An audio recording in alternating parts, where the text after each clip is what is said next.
Por favor, busque el Evangelio de Mateo, capítulo 5. Estamos en la serie Edificando sobre la Roca. Leamos los versos 17 y 18. No penséis que he venido para abrogar la ley o los profetas. No he venido para abrogar, sino para cumplir. Porque de cierto os digo que hasta que pasen el cielo y la tierra, ni una jota ni una tilde pasará de la ley, hasta que todo se haya cumplido. No hay necesidad de tener temor del Señor Jesucristo. Él no vino para destruir. El Señor Jesucristo es el único que puede satisfacer su más profunda necesidad. Es el único que puede quitar el dolor de una despedida, el dolor del sufrimiento, el aguijón de la muerte, lo sombrío de la tumba, y puede darnos una esperanza firme y segura. Si usted no conoce al Señor Jesucristo, no solo que no tendrá satisfacción, sino que ignorará de las cosas relacionadas con Dios. Escuché de un profesor universitario que un día quiso ir de pesca. Contrató los servicios de un guía y fueron de pesca. Y se ubicaron en la mitad de un río. El profesor, orgulloso de sus conocimientos, le preguntó al guía: ¿qué sabe usted de biología? Pues, muy pero muy poco. Oh, eso es una lástima. No entiende lo que es la vida. Después de unos minutos de silencio, el profesor preguntó: ¿y qué tanto sabe de geología? Y el guía, casi avergonzado, contestó: en realidad no sé nada de geología. Oh, eso es una verdadera pena. ¿Sabe algo de botánica? Lo siento, señor, tampoco sé mucho de botánica. Y el profesor, con un aire de autosuficiencia, le dijo al guía: mi pobre amigo, qué vida más triste la suya. A lo mejor sabe algo de historia. Bueno, solo lo que aprendí en la escuela, pero casi ya lo he olvidado. Y así el profesor le hacía preguntas que estaban destinadas a resaltar sus conocimientos académicos y poner en evidencia la ignorancia del guía. De pronto sintió un tirón en su línea de pesca. Sorprendido, él movió violentamente su caña de pescar, y el movimiento brusco causó que él perdiera el equilibrio, ocasionando al mismo tiempo que el bote en el que estaban se diera la vuelta y se hundiera. El guía, con poderosas brazadas, nadó hacia la orilla del río y vio al profesor que a duras penas se mantenía a flote. Y desde la orilla le preguntó: «Profesor, ¿qué sabe acerca de nadar?». Y el profesor a duras penas pudo contestar: «No sé nada de nadar». Y el guía, alejándose de la orilla, dijo: «Oh, eso es una verdadera lástima». Mi amigo, usted puede saber de biología y el estudio de la vida, pero si no conoce a Jesús, el dador de la vida, su educación es incompleta. Usted puede saber de geología, pero si usted no conoce a Jesús, la roca sólida, la roca de las edades, solo puede decir: ¡qué pena, qué pena! Usted puede ser un gran botánico y hasta saber el nombre de cada flor, pero si no conoce a Jesús, la dulce rosa de Sarón y el lirio de los valles, lo siento mucho por usted. Y si usted sabe mucho de historia, pero nada sabe de Jesús, en quien vivimos y nos movemos y somos, usted no tiene ni la menor idea de lo que es realmente vivir. Y si sabe de astronomía y el movimiento de astros y planetas en el cielo y no sabe de Jesús y cómo ir al cielo, usted, mi amigo, es un gran perdedor.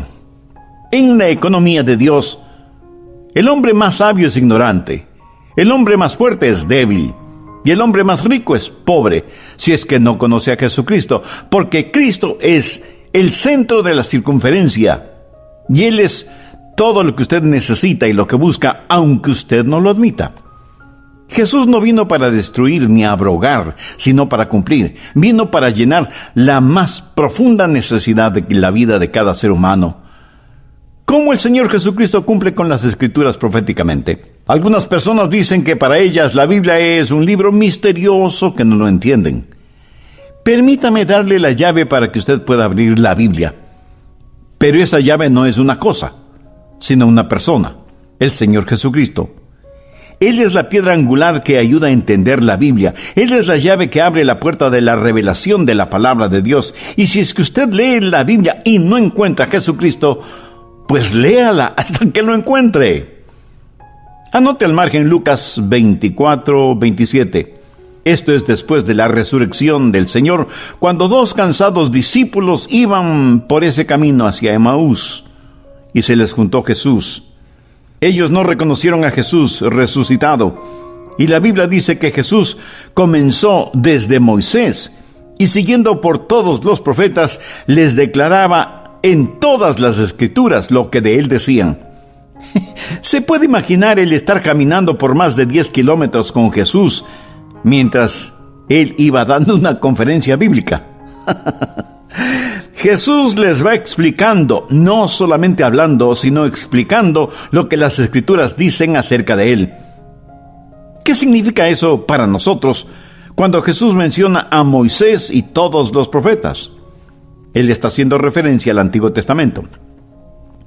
Mire lo que Jesús dijo en Juan 5:39. Escudriñad las Escrituras. Mi amigo, esa es una orden del Señor Jesús. ¿Estudió usted la Biblia? ¿O estudia la Biblia? Y si me pregunta por qué debemos hacerlo, Jesús tiene la respuesta en el mismo versículo. Escudriñad las Escrituras, porque a vosotros os parece que en ellas tenéis la vida eterna, y ellas son las que dan testimonio de mí. Ahora, recuerde lo siguiente. Cuando Jesús dijo esto, el Nuevo Testamento no existía, sino solo en la mente y el corazón de Dios. Pero Jesús dijo, el Antiguo Testamento da testimonio de mí. Veamos Hechos 10:43. De este, o sea, de Jesús, dan testimonio todos los profetas. Cuando usted estudia profecía, descubrirá que no es acerca de ciertas cosas, sino acerca de una persona, el Señor Jesucristo. Por eso, cuando usted abre su Biblia, se encuentra con Jesús. En Génesis, Jesús es de la simiente de la mujer. Es la primera profecía en Génesis 3:15. Y pondré enemistad entre ti y la mujer, y entre tu simiente y la simiente suya. Esta te herirá en la cabeza, y tú le herirás en el calcañar. ¿Quién es la simiente de la mujer? El Hijo de Dios nacido de una virgen. En Éxodo se relata la historia del Cordero Pascual. Y en el Nuevo Testamento Cristo es nuestra Pascua, pues fue Cordero que se sacrificó por nosotros. En Levítico se lee de sacrificios y más sacrificios en los altares judíos, y en Levíticos Jesús es nuestro sumo sacerdote y nuestro sacrificio expiatorio. En el libro de Números se relata que Moisés tomó una vara y golpeó una roca, y agua brotó de esa roca. La Biblia dice que Cristo es la roca y que de su costado herido fluye el agua de la vida. En Deuteronomio, Moisés profetiza que un profeta vendrá. Y por supuesto ese profeta es el Señor Jesucristo. En el libro de Josué se dice que Josué se encontró con un varón que se identificó como el capitán de los ejércitos de Jehová. ¿Quién fue ese capitán? Fue una preencarnada aparición del Señor Jesucristo. Y en el libro de Jueces, ellos liberaron al pueblo de Dios, y cada uno de ellos es la prefigura del Señor Jesús, poniendo en libertad a los hijos de Dios. En la historia de Ruth, vemos a Booz redimiéndola. Y Booz es un cuadro, una profecía acerca del Señor Jesucristo como nuestro Redentor. Y en Samuel, cuando el pequeño David fue ungido, proféticamente David es una tipología de Jesucristo, descendiente de David. En Segunda de Samuel, Jesús es el Rey en su trono, mientras que en Primera de Reyes, la gloria del Señor que llena el templo habla de la indescriptible gloria de Cristo que llena el templo de nuestro corazón. Y en Segunda de Reyes vemos la simiente real, que es un retrato de Jesucristo, descendiente de la simiente real. En Primera de Crónicas, Jesús es el Rey glorioso, y en Segunda de Crónicas, Él se aparece a Salomón para otorgarle sabiduría. En Esdras, Jesús es presentado como el Dios de nuestros padres, mientras que en Nehemías lo vemos como el restaurador de Israel.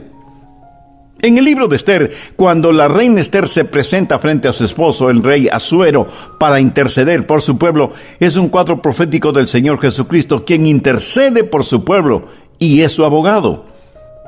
Y de ese venerable patriarca Job, aprendemos lo siguiente: yo sé que mi Redentor vive y que al fin se levantará sobre el polvo.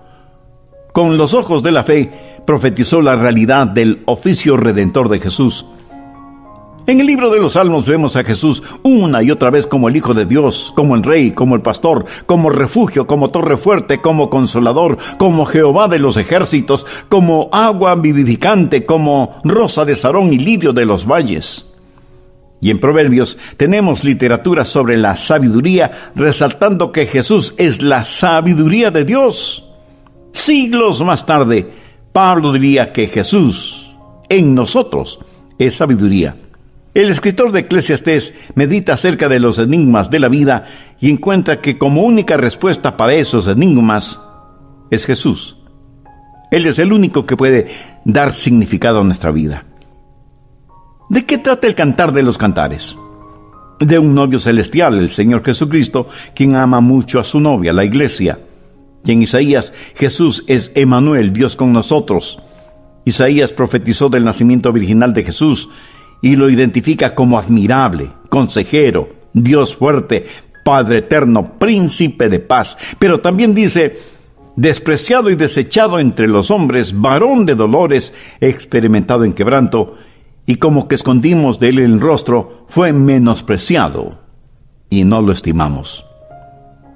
Jeremías nos presenta a Jesús como alfarero divino que está modelando, dando forma a nuestras vidas. Y en Lamentaciones vemos a Cristo como el misericordioso, pero también como el juez que ejecuta su justicia. En Ezequiel vemos a Jesús como la gloria de Dios, mientras que en Daniel lo vemos como la roca cortada de la montaña sin el uso de manos humanas y que habla de la súbita segunda venida del Señor.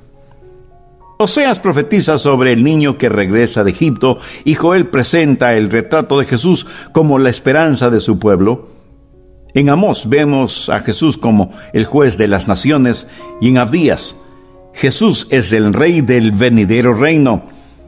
El viaje de Jonás hacia Nínive representa a Cristo yendo hacia los gentiles y profetiza que así como Jonás estuvo 3 días en el vientre de un gran pez, Jesús estaría en la tumba por 3 días. En Miqueas vemos al bebecito de Belén y el profeta nos dice que ese bebecito será el que gobierna en Israel. Nahum presenta a Jesús como la fortaleza en el día de aflicción. En Habacuc, Jesús es el Señor en su santo templo. En Sofonías, Él es el Rey de Israel, y en Ageo es Jehová de los ejércitos, mientras que en Zacarías se profetiza que Jesús entraría a Jerusalén montado sobre un asno. Y en el último libro del Antiguo Testamento, Malaquías, tenemos la siguiente promesa: mas a vosotros, los que teméis mi nombre, nacerá el sol de justicia, y en sus alas traerá salvación. ¿Lo ve? Todo el Antiguo Testamento es acerca de Jesús. Lea su Biblia y encontrará a Jesús. Y si no lo encuentra, vuelva a leerla. En Génesis 3:15 se dice que el Mesías procederá de la semilla de la mujer, o sea, será un hombre. Pero no solo eso, se nos dice también que será de cierta sección, de cierta raza, y esto elimina automáticamente a mucha gente. Génesis 9:26 dice que el Mesías será descendiente de Sem, así que no solo será un descendiente semita, sino también descendiente de Abraham, de la semilla de Isaac. Entonces tenemos una raza, una sección de esa raza, una nación de esa raza. Pero eso no es todo. Dios dice que el Hijo del Hombre saldrá de una tribu de esa nación, y por Génesis 49 sabemos que esa tribu es la tribu de Judá, y que sería hijo de Isaí. Pero no solo eso, sino que nacería dentro de cierta familia y de cierta mujer dentro de esa familia, y que esa mujer sería una virgen. Busque Isaías 7:14. He aquí que la virgen concebirá y dará a luz un hijo, y llamará su nombre Manuel. Y hasta se profetiza el lugar donde nacería. Veamos Miqueas 5:2. Pero tú, Belén Efrata, pequeña para estar entre las familias de Judá, de ti me saldrá el que será Señor en Israel. Nacido de cierta raza, de cierta nación, de cierta familia, de cierta mujer, en cierta ciudad, en cierto tiempo, hasta que Jesús aparece cumpliendo así las profecías. ¿Cómo nadie puede negar que la Biblia es la inspirada palabra de Dios? O que Jesús no sea el Mesías. Hay más de 333 preciosos detalles proféticos que hablan de la venida del Señor Jesucristo. Ahora, no es nada profético el que le diga que este mensaje lo terminaré en el próximo programa, ya que en este momento quiero invitar a quienes todavía no son salvos a que hagan una decisión por Cristo ahora mismo. Así que deje por unos instantes lo que esté haciendo y concéntrese en la siguiente oración que le pido la repita conmigo. Querido Dios, qué increíble el saber todo lo que hiciste a través de la historia para salvarme. Soy pecador y reconozco que lo que merezco es tu juicio, pero lo que necesito es tu misericordia. Señor Jesús, tú tomaste mi lugar en la cruz para pagar con tu vida el enorme precio de la culpa de mis pecados.